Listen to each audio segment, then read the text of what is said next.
Hello ನನ್ನ ಕುಟುಂಬದವರೇ, ಹೇಗಿದ್ದೀರಾ ಎಲ್ಲರೂ? ಇವತ್ತು ನಾನು ನಿಮಗೆ ಬ್ರೇಕ್ಫಾಸ್ಟಿಗೂ ಹಾಗೂ ಲಂಚಿಗೂ ಈಸಿ ಆಗುವಂಥ ಹಾಗೂ ಜಟ್ಪಟ್ ಆಗುವಂಥ ಒಂದು ರೆಸಿಪಿಯನ್ನು ತೊಗೊಂಡು ಬಂದಿದ್ದೀನಿ. ತುಂಬ ಜನರ ರಿಕ್ವೆಸ್ಟ್ ಇತ್ತು, ಪ್ಲೀಸ್ ಲಂಚ್ ಬಾಕ್ಸಿಗೆ ತುಂಬ ಕಷ್ಟ ಆಗುತ್ತೆ, ಆಫೀಸಿಗೆ ಅಥವಾ ಮಕ್ಕಳಿಗೆ, ಹಾಗೆ ಆಗುವಂಥ ಯಾವುದಾದ್ರು ರೆಸಿಪಿ ತೊಗೊಂಡು ಬನ್ನಿ ಅಂತ ಹೇಳಿ ಇವತ್ತು ನಾನು ನಿಮಗೆ ಈಸಿಯಾಗಿ ಮಾಡುವಂಥ ಲಂಚ್ ಬಾಕ್ಸ್ ರೆಸಿಪಿ ತೊಗೊಂಡು ಬಂದಿದ್ದೀನಿ. ಓಕೆ, ಇದನ್ನು ಹೇಗೆ ಮಾಡೋದಂತ ನಿಮಗೆ ತೋರಿಸ್ತೀನಿ ಬನ್ನಿ. ಫಸ್ಟಿಗೆ ಒಂದು ಪ್ಯಾನ್ ತೊಗೊಂಡಿದ್ದೀನಿ, ಪಾತ್ರೆ ತೊಗೊಂಡಿದ್ದೀನಿ. ಅದರಲ್ಲಿ ನಾನು ಸ್ವಲ್ಪ ಆಯಿಲನ್ನು ಹಾಕ್ತಾ ಇದ್ದೀನಿ. ಆಯಿಲ್ ಸ್ವಲ್ಪ ಬಿಸಿ ಆಗಲಿ. ಓಕೆ, ಎಣ್ಣೆ ಬಿಸಿ ಆಗಿದೆ. ಇದಕ್ಕೆ ಸ್ವಲ್ಪ ಗರಂ ಮಸಾಲ, ಗರಂ ಮಸಾಲ ಹೇಳ್ತೀವಿ ನೋಡಿ, ಚಕ್ಕೆ, ಲವಂಗ, ಏಲಕ್ಕಿ, ಇದನ್ನು ಎರಡೆರಡು ಹಾಕಿ ಹಾಕ್ತಿದ್ದೀನಿ ಅಷ್ಟೇ, ಜಾಸ್ತಿ ಇಲ್ಲ. ಇವಾಗ ಏನು ಮಾಡಬೇಕಂದ್ರೆ ನೋಡಿ, ಇದು ನೀರುಳ್ಳಿ. ನಾನಿಲ್ಲಿ 3 ನೀರುಳ್ಳಿಯನ್ನು ತೊಗೊಂಡಿದ್ದೀನಿ. ನೀರುಳ್ಳಿ ಮಿಕ್ಸಿಯಲ್ಲಿ ಹಾಕೋದು ಅಂದರೆ ಸಣ್ಣ ಮಿಕ್ಸಿಯಲ್ಲಿ ಹಾಕೋದು, ಸ್ವಲ್ಪ ಗರ್ರ ಅಂತ ಮಾಡೋದು ಅಷ್ಟೇ, ಗೊತ್ತಾಯ್ತಲ್ಲ. ಕಟ್ ಮಾಡಲಿಕ್ಕೆ ಅದು ಮಾಡಲಿಕ್ಕೆ ಇದು ಮಾಡಲಿಕ್ಕೆಲ್ಲ ಹೋಗಬೇಡಿ, ಅಥವಾ ತುಂಬ ಪೇಸ್ಟ್ ಮಾಡಲಿಕ್ಕಿಲ್ಲ. ಮಿಕ್ಸಿಯಲ್ಲಿ ಹಾಕೋದಾಗ ಗುರ್ರ ಅಂತ ಮಾಡೋದು ಅಷ್ಟೇ. ಅಷ್ಟು ಮಾಡಿ ಹಾಕಿದರೆ ಆಯಿತು, ಬೇಗನೆ ಆಗುತ್ತೆ. ಚೆನ್ನಾಗಿ ಫ್ರೈ ಆದಮೇಲೆ ಇದಕ್ಕೀಗ ನಾವು ಜಿಂಜರ್ ಗಾರ್ಲಿಕ್ ಪೇಸ್ಟನ್ನು ಹಾಕೋಣ, 1 ಸ್ಪೂನಷ್ಟು.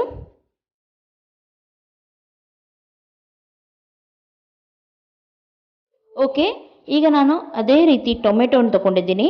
ಇಲ್ಲಿ ನಾನು 5 ಟೊಮೆಟೊ ತೊಗೊಂಡಿದ್ದೀನಿ. ನೀವು ಬೇಕಿದ್ರೆ 4 ಟೊಮೆಟೊ ಅಥವಾ ಸ್ವಲ್ಪ ಸಣ್ಣದಿದ್ದರೆ ಸ್ವಲ್ಪ ಜಾಸ್ತಿ ತೊಗೊಳ್ಳಿ. ಇದನ್ನು ಕೂಡ ಹಾಗೆ ಪೇಸ್ಟ್ ಮಾಡಲಿಕ್ಕಿಲ್ಲ ಅಥವಾ ಕಟ್ ಮಾಡಲಿಕ್ಕೆ ಇದಕ್ಕೆ ಹೋಗಬೇಡಿ. ಸಣ್ಣ ಮಿಕ್ಸಿಯಲ್ಲಿ ಹಾಕಿ ಹಾಗೂ ಸ್ವಲ್ಪ ಗುರ್ರ ಅಂತ ಮಾಡಿ ಅಷ್ಟೇ. ನನ್ನ ವ್ಯೂವರ್ಸ್ ಯಾರಿದ್ದಾರೆ ಅವರಿಗೆ ಗೊತ್ತುಂಟು ಗುರ್ರ ಅಂದರೆ ಏನಂತ ಹೇಳಿ, ಹಾಗಾಗಿ ನಾನು ಅವರಿಗೆ ಹೆಚ್ಚಾಗಿ ಹೇಳಬೇಕಂತಿಲ್ಲ. ನೋಡಿ, ಈಗ ಎಂತ ನಿಮ್ಮ ಹತ್ರ ಯಾವುದೇ ತರಕಾರಿ ಇರಲಿ ಅದನ್ನು ನೀವು ಇದಕ್ಕೆ ಆ್ಯಡ್ ಮಾಡಿ. ಆಲೂಗೆಡ್ಡೆ ಇದ್ದರೆ ಆಲೂಗೆಡ್ಡೆ, ಕ್ಯಾರೆಟ್, ಬೀನ್ಸ್, ಬಟಾಣಿ ಏನುಂಟು ಅದನ್ನು ಆ್ಯಡ್ ಮಾಡಿ. ಹಾಗೂ ಸ್ವಲ್ಪ ಇದಕ್ಕೆ ಅರಿಶಿನ ಪೌಡರ್, 2 ಸ್ಪೂನ್ ಧನಿಯಾ ಪೌಡರ್, ಹಾಗೂ ಸ್ವಲ್ಪ ಪೆಪ್ಪರ್, ಹಾಗೂ ಸ್ವಲ್ಪ ಗರಂ ಮಸಾಲ, ಆಮೇಲೆ ಸ್ವಲ್ಪ ಇಲ್ಲಿ ನಾನು ಚಿಲ್ಲಿ ಪೌಡರ್. ನಿಮಗೆ ಖಾರ ಎಷ್ಟು ಬೇಕು ನೋಡಿ ಅಷ್ಟು ಪ್ರಮಾಣದಲ್ಲಿ ಇದನ್ನೆಲ್ಲ ಹಾಕಿ ಚೆನ್ನಾಗಿ ಇದನ್ನು ಮಿಕ್ಸ್ ಮಾಡಿ. ಚೆನ್ನಾಗಿ ಎಣ್ಣೆಯಲ್ಲೇ ಇದು ಸ್ವಲ್ಪ ಹೊತ್ತು ಫ್ರೈ ಆಗಲಿ.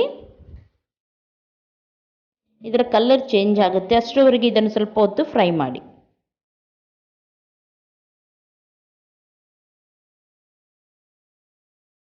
ಓಕೆ, ಇವಾಗ ಇದಕ್ಕೆ ಇದು ಆಪ್ಷನಲ್, ಬೇಕಿದ್ರೆ ನೀವು ಹಾಕಿ. ನಾನು ಯಾವಾಗಲೂ ಹಾಕ್ತೀನಿ, ತುಂಬ ಚೆನ್ನಾಗಾಗುತ್ತೆ, ಮಕ್ಕಳಿಗೆ ಇಷ್ಟ, ಹಾಗಾಗಿ ನಾನು ಇದನ್ನು ಹಾಕ್ತೀನಿ.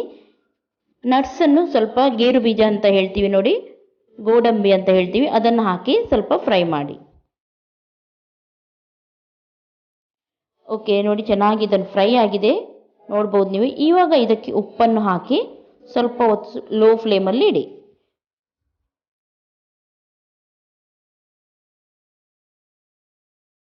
ಚೆನ್ನಾಗಿ ಉಪ್ಪು ಸ್ವಲ್ಪ ಹೊತ್ತು ಎಳ್ಕೊಳ್ಳಲಿ. ಇವಾಗ ನಾವು ಏನು ಮಾಡಬೇಕಂದ್ರೆ ನೋಡಿ, ಇಷ್ಟು ಚೆನ್ನಾಗಿದು ಫ್ರೈ ಆಗಿದೆ, ನೋಡ್ಬೋದು ನೀವು. ಈ ರೀತಿ ಇದು ಫ್ರೈ ಆಗಬೇಕು, ಕಲರ್ ಚೇಂಜ್ ಆಗಬೇಕು. ಆಮೇಲೆ ಇದಕ್ಕೀಗ ನಾನು ರೈಸನ್ನು ಆ್ಯಡ್ ಮಾಡ್ತಾ ಇದ್ದೀನಿ.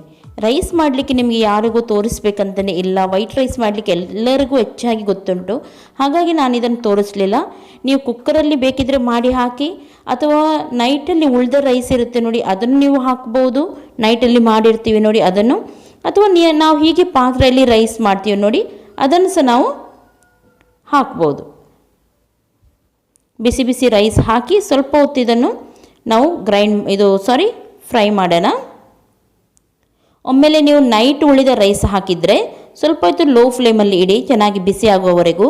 ಅಥವಾ ನೀವು ಇವಾಗಲೇ ಮಾಡಿದ್ದು ರೈಸ್ ಹಾಕಿದರೆ ನೀವು ಅಷ್ಟು ಹೊತ್ತು ಇಡಬೇಕಂತ ಇಲ್ಲ. ಚೆನ್ನಾಗಿ ಇದನ್ನು ಮಿಕ್ಸ್ ಮಾಡಿದರೆ ಆಯಿತು. ಉಪ್ಪು ಕಮ್ಮಿ ಉಂಟಾ ಇಲ್ವಾ ಅಂತ ಇವಾಗಲೇ ನೋಡಿ, ಕಮ್ಮಿ ಇದ್ದರೆ ಮಿಕ್ಸ್ ಮಾಡುವ ಮೊದಲು ಒಮ್ಮೆ ಹಾಕಿಬಿಡಿ. ನೋಡಿದ್ರಲ್ಲ, ಚೆನ್ನಾಗಿ ಇದನ್ನು ಮಿಕ್ಸ್ ಮಾಡಿ.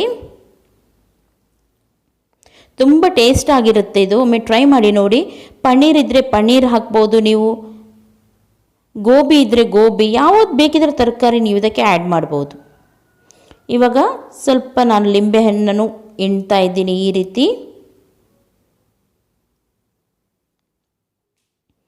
ಇನ್ನೊಮ್ಮೆ ಮಿಕ್ಸ್ ಮಾಡೋಣ.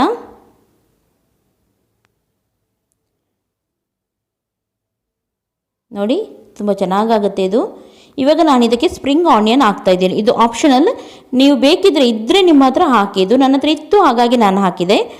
ಮತ್ತು ಸ್ವಲ್ಪ ನೀವು ಕೊತ್ತಂಬರಿ ಸೊಪ್ಪು ಇದ್ರೂ ಹಾಕಿ ಇದಕ್ಕೆ. ಓಕೆ, ರೆಡಿಯಾಗಿದೆ. ಇಷ್ಟೇ ಕೆಲಸ. ಇದಕ್ಕೆ ತುಂಬ ಈಸಿಯಾಗಿ ಆಗುತ್ತೆ. ನೀವು ಯಾವುದೇ ಸಾರಿರಲಿ ಅಥವಾ ಕಚ್ಚಂಬರ್ ಅಂತ ಹೇಳ್ತೀವಿ ನೋಡಿ, ಸಲಾದ್ ಅಂತ ಹೇಳ್ತೀವಿ, ಅದು ಇರಲಿ, ಅದರೊಟ್ಟಿಗೆ ತುಂಬ ಚೆನ್ನಾಗಾಗುತ್ತೆ. ನೋಡಿ ಎಷ್ಟು ಕಲರ್ಫುಲ್ಲಾಗಿ ಎಷ್ಟು ಚೆನ್ನಾಗಿ ಬಂದಿದೆ ಅಂತ ಹೇಳಿ.